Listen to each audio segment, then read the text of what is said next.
Bon, hai đứa bạn chia rồi dân MPV đã trên biểu chắc xuất sân tại pra một chúng mình sẽ bỏ con Michelin đã on chẳng bon.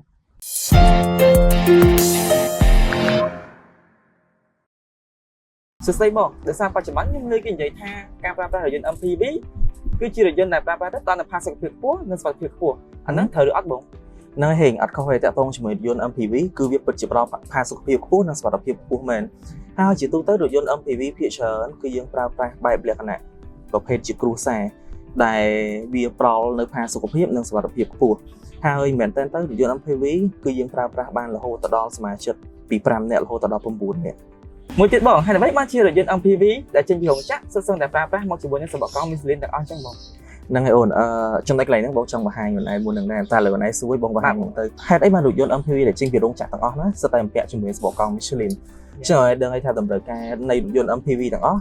គឺផាសុកភាពនិងសុវត្ថិភាពខ្ពស់កត្តាទាំងអស់ហ្នឹងឯងដែលធ្វើឲ្យរថយន្ត MPV ទាំងអស់ជ្រើសរើសយកសម្បកកង់ Michelin ពីព្រោះតែសម្បកកង់ Michelin គឺយើងផ្ដល់ provide ឲ្យចំណុចទាំងអស់ហ្នឹងទី1តាក់ទងជាមួយផាសុកភាពសម្បកកង់ Michelin របស់យើង គឺបានជួយកាត់បន្ថយសេរីរំខានពេលដែលយើងកំពុងតែបើកបរបានយ៉ាងល្អមែនទែនហើយការធ្វើដំណើរក៏ជិះទៅដោយរលូននិងមានភាពស្ងាត់នៅក្នុងរថយន្តតាក់ទងមួយចំណុចទី2គឺសុវត្ថិភាពតាក់ទងសុវត្ថិភាពហ្នឹងដោយសារតែ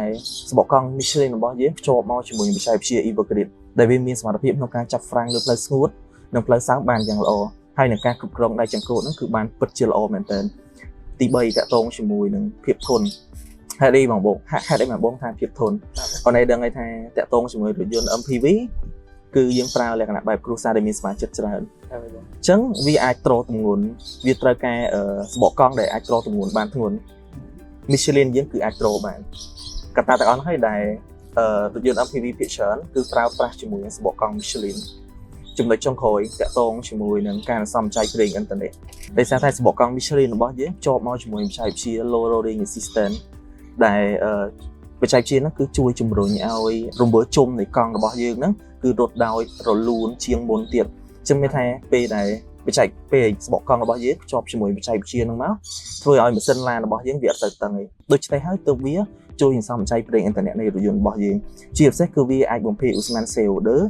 និងអាយុកាលនៃការប្រើប្រាស់បានយូរទៀតអញ្ចឹងកត្តាទាំងអស់ហ្នឹងហើយដែលធ្វើឲ្យភាគច្រើនរថយន្ត MPV ដែលចេញពីរោងចក្រគាត់ជ្រើសរើសយកសម្បកកង់ Michelin ដើម្បីអញនិយាយបានថា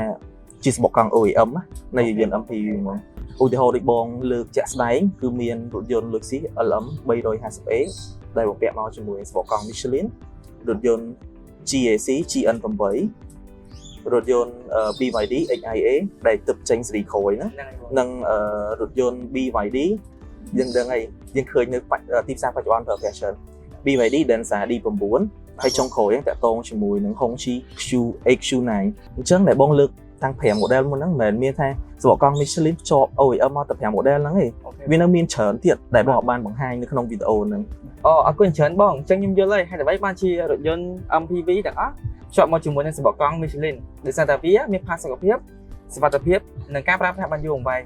បងនិយាយអញ្ចឹងតែខ្ញុំអាចរកជាវសម្បកកង់ Michelin នៅទីណាមានទេបងអូអត់បាយហេតាក់ទងជាមួយនឹងការស្វែងរកជាវនៃសម្បកកង់ Michelin របស់យើងហេអាចទៅតាម depot ដែលគាត់មានផ្លាកសញ្ញា logo Michelin របស់យើងឬក៏ទំនាក់ទំនងតាមលេខទូរស័ព្ទដូចខាងក្រោមឬក៏ Facebook page World Trading បាន